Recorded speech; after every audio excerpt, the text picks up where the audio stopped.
రాజభవన్ గారు వివరించారు. క్రైస్తవ భాష కొంత భిన్నంగా ఉంటుంది. చనిపోయినటువంటి వారు వీళ్ళేంటి నిద్రించారు అంటున్నారంటే నిజమే. మరణం అనేది క్రైస్తవ జీవితంలో నిద్రకు పోల్చబడింది. ఒకనొక దినము నిద్రిస్తున్నటువంటి వారిని ఆయన వచ్చి మేల్కొల్పుతాడు. గ్రంథంలో రాయబడినది. క్రైస్తవులు అంటే ఎవరయ్యా అంటే గ్రంథమునందు విశ్వాసం ఉంచినటువంటి ప్రజలు, గ్రంథ ప్రకారం నిరీక్షణ కలిగినటువంటి ప్రజలు. బైబిల్లో గతం ఉన్నది, ప్రస్తుతం ఉన్నది, భవిష్యత్తు కూడా ఉన్నది.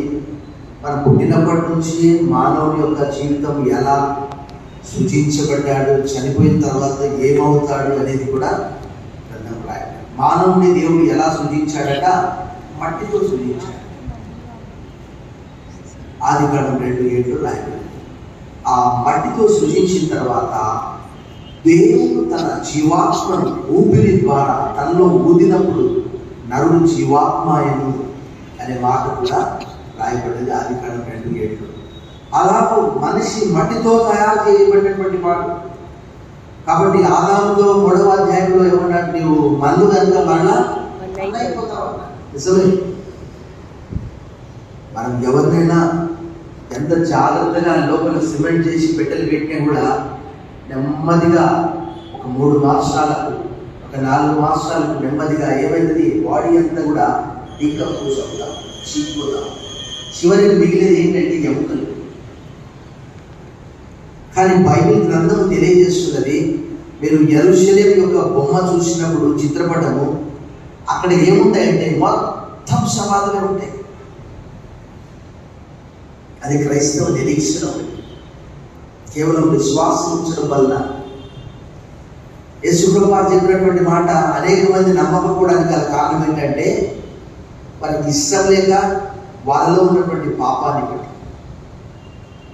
అన్ని నమ్ముతున్నారు. అశోక చక్రవర్తి భారతదేశంలో ఫలాని సంవత్సరంలో పరిపాలించాడంటే మనం నమ్మట్లేదా? కానీ యేసుప్రభువు వారు చనిపోయి సమాధి చేయబడి తిరిగి లేపబడ్డ వారిలో మొట్టమొదటి వ్యక్తి అంటే ఎవరు నమ్ముతున్నారా? చెప్పండి, మీరే చెప్పండి. ఫలాని మేముండే ప్రాంతానికి మనమ సిద్ధినగర్ అని పేరుంది. ఎందుకు వచ్చింది ఆ పేరు? మనమ అనే ఒక రాజు పరిపాలించాడు. మరి ఆయన పరిపాలించాడంటే నమ్ముతున్నారు. యేసుప్రభువు చనిపోయి సమాధి చేయబడి తిరిగి లేకపోవడానికి ఎవరైనా నమ్ముతున్నారా? కారణం ఏంటంటే వారి అపనమ్మకము, వారి అవిశ్వాసము, వారి పాపం ఏదైనా కావచ్చు. కాబట్టి నమ్మినటువంటి ఈమె ధన్యురాలు. సో ఆ ధన్యత ఏంటంటే ప్రభు వచ్చినప్పుడు ఆ విశ్రాంతిలో ఉంటున్నది. విశ్రాంతి అంటే చాలా మందికి ఏంటంటే రెస్ట్ తీసుకోవడం అనుకోండి. నిజమే. ఎబ్రీ పత్రిక 4:9 ప్రకటన 14:11 రాయబడింది. దేవుని ప్రజలకు విశ్రాంతి నిలిచి ఉన్నది అనే మాట రాయబడింది. అవును, వారి ప్రయాసములు వారు ఎంత కష్టపడ్డారు. కుమార్తె కూడా కావచ్చు, కుమారులు కూడా కావచ్చు, ఏ రకంగా.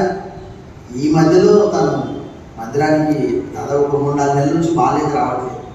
కానీ తనకు చాలా నమ్మకం, చాలా విశ్వాసం. అక్కడి నుంచి దండాలు పెట్టుకుంటూ వస్తుంది. పొర్లు దండాలు పెట్టేది ఒకటి తక్కువ ఉంటుంది, అంతే. అంత నమ్మకం.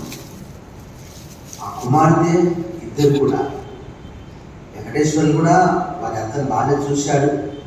ఆ చివరి దశలు చాలా ప్రేమ గలవాడు. వారి విశ్వాసానికి అయితే ఆయన ఎప్పుడు ఆటంకపరచలేదు. చర్చికి వెళ్తా అంటే వద్దలే.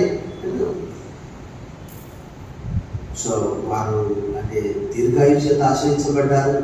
అయితే ఒకటి ఏంటంటే, ఒక క్రైస్తవ నిరీక్షణ ఏంటంటే, ఇప్పుడు పాట పాడాము కానీ మనకు నమ్మకం తక్కువ. క్రీస్తునందు ఉన్నటువంటి వారు మొట్టమొదటిగా లేస్తారు. అది కొరింథీయులకు రాసిన 1వ పత్రిక 15వ అధ్యాయంలో రాయాలి. అది మన నమ్మకం, అది మన నిరీక్షణ. అందుకే అక్కడ పెడుతున్నాం, ఎక్కడంటే అక్కడ పెడుతుంది. కాబట్టి మరి ఇంకా విస్తరించి మాట్లాడడం కాదు. వారి విశ్వాసం వారి కుమార్తెకు ఉన్నది. ఇంకా వారి మనవుల గురించి కూడా వారు ఎంతో చింతించేవారు. తరం కూడా ప్రభువైన యేసును తన సొంత రక్షకుడిని అంగీకరించాలి. ఎందుకంటే వారి అమ్మమ్మ ఎంతో ప్రార్థన, నా మనవడు కూడా విశ్వాసంలోకి రావాలని. కాబట్టి మరి వారు విశ్వాసంతో నిద్రించారు కాబట్టి చనిపోయే ముందు చెప్పిందట, ప్రభుదాస్ నన్ను అక్కడిక్కడ పెట్టవద్దు, పెట్టెలు పెట్టి పెట్టాలి, చర్చిలో తీసుకుపోవాలి.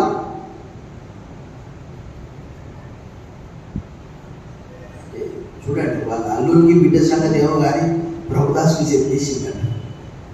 సో ఆ నమ్మకాన్ని బట్టి ఉదయకాలం వెళ్ళి ప్రార్థన చేయడం జరిగింది. చాలాసేపు నుండి మరలా ఇప్పుడు మందిరంలో తీసుకొని వచ్చాము. సో జరగవలసినటువంటి కార్యక్రమం మనం బైబిల్ గ్రంథం ప్రకారం భూమికి అప్పచెప్పాలి. మిగతా దేవుడు చూసుకుంటాడు. దుఃఖంలో ఉన్నటువంటి ఆ కుటుంబాన్ని, ముఖ్యంగా శాంతి, ఆమెని ఓదార్చడం ఎవరి నుంచి కాదు, దేవుడే ఓదార్చాలి. సో దేవుడు ఆ కుటుంబానికి ఆదరణ, శాంతి దయచేయాలి. మరి ఒకవేళ ఇంకా మనం ఏదైనా ఉంటే వారు ప్రార్థన ఏదైనా పెడితే ఖచ్చితంగా ఆ ప్రార్థన కోసం మనం వాళ్ళకి సాక్ష్యం చెప్పుకుందాం. దేవుడు ఆ కుటుంబాన్ని ఆదరించుగాక. మనం ప్రార్థన ఆశీర్వాదంతో సెలవు తీసుకోవాలి. ఎందుకంటే 5 గంటల వరకు వారు తీసుకొని రమ్మని చెప్పారట. ప్రార్థన చేసుకొని ఆశీర్వాదం ముగిస్తున్నాం. సో జయప్రకాష్ గారు ప్రార్థిస్తారు, ఆశీర్వాదంతో సెలవు తీసుకుంటాం.